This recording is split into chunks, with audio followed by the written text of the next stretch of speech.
Dans nos quartiers, comme chaque vendredi, on va parler aujourd'hui d'échange de savoir. Géraldine Descarroux, bonjour. Bonjour. Vous êtes allée à Montreuil où un jeune professeur a eu cette idée, troquer les connaissances des uns et des autres. Comment ça fonctionne ? Alors ça fonctionne le plus simplement du monde. Vous avez des connaissances que je n'ai pas, et vice-versa, j'ai des connaissances que vous n'avez pas. Nous allons les échanger, on ne va pas les monnayer, on va faire du troc d'échange. Dans le cadre de cette association que nous sommes allés voir avec Nicolas Herbeau, c'est très simple. Vous allez, à toutes ces personnes qui sont là, sont des personnes étrangères, sont des migrants qui vont dans cette association.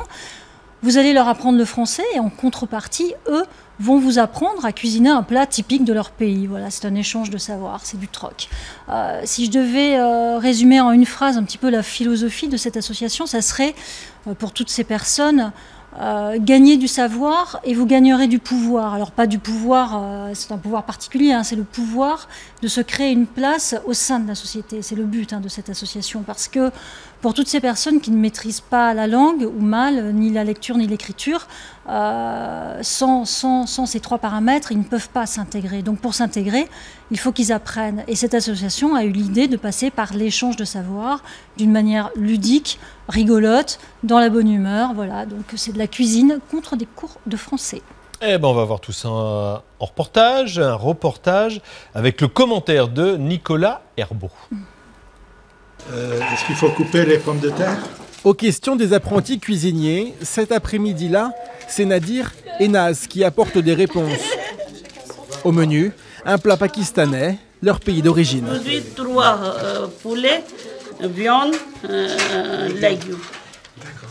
Salariée de l'association depuis 2 ans et demi, Alice a initié une fois par mois ses ateliers d'échange de savoir. Objectif, apprendre et enseigner soi-même. 3-4 euros, pas plus. Alice, regarde. Ah oui, c'est bon. D'accord. Avec le papier, vous facile. arrivez à le faire, oui. Chacun partage ses astuces. La cuisine est un prétexte. Ouais, tiens, vas-y, parce que moi, j'y arrive pas. Ouais. Ça pourrait être la couture, du jardinage, du bricolage, n'importe quoi qu'on peut échanger. Mais surtout avec la cuisine, c'est qu'après, on mange. Donc voilà, c'est surtout ça. Pendant ce temps-là, en cuisine, c'est Naz qui joue les chefs d'orchestre. L'ambiance est conviviale, mais reste studieuse. Cuisson d'un côté et conversation de l'autre. Si c'est trop facile, il y a une deuxième feuille, d'accord ? Les binômes se forment. Ton prénom c'est ? Une femme ou un homme de l'association et un invité parisien ou un invité montreuillois. Il y a des petites fiches, ils pratiquent l'écrit, l'oral, la lecture. Par exemple, je vois A avec I, comment j'ai prononcé ça? Je vois O avec U, ça j'ai connu ça c'est O. Saïd est arrivé en France il y a 16 ans. Il n'est jamais allé à l'école. Maîtrise.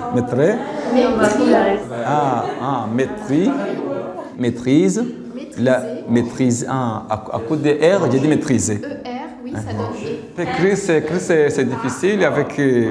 Pour lire comme ça, c'est ça que je cherche surtout.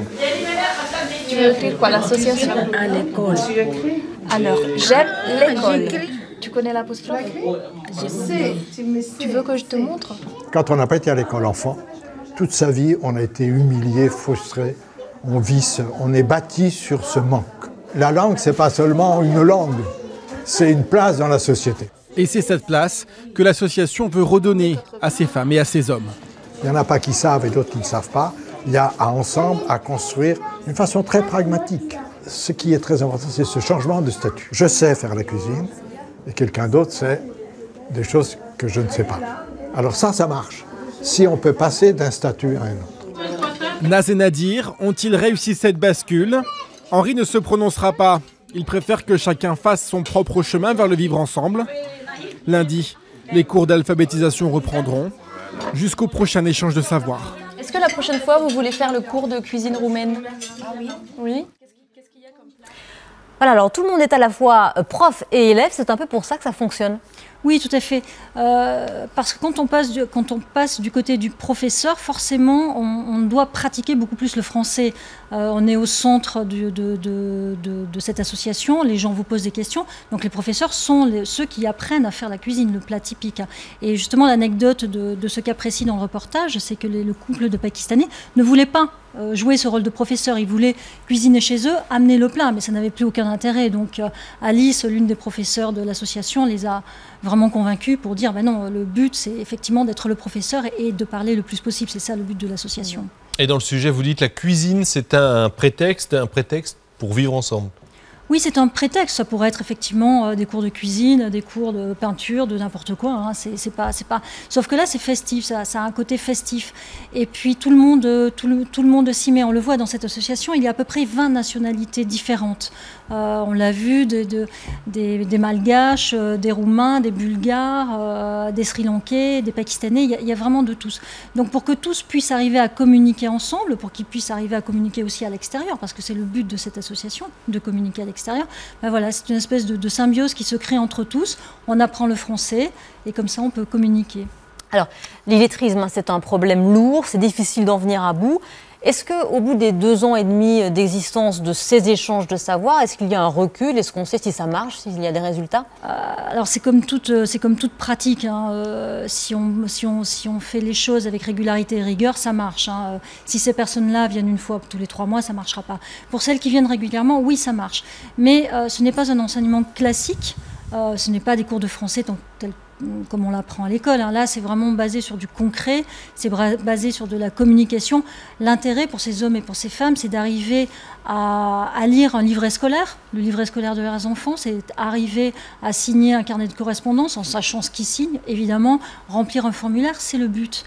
Je rappellerai juste un chiffre, c'est une étude de l'INSEE qui est parue il y a 3-4 jours, qui concerne justement l'illettrisme. Alors le chiffre est assez édifiant puisque sur les 2,5 millions de personnes suspectées d'être illettrées, sur une population entre 18 et 65 ans, 61% sont des migrants, sont des personnes qui n'ont pas été scolarisées en France. D'où on voit bien l'importance de ces associations qui s'attachent effectivement à leur apprendre le français. Mais il y a un paramètre extrêmement important, c'est que si ces personnes-là ne font pas la démarche elles-mêmes de venir dans ces associations-là, évidemment, le film ne passera pas. Merci beaucoup Géraldine Desquiroux pour ce reportage et ces explications.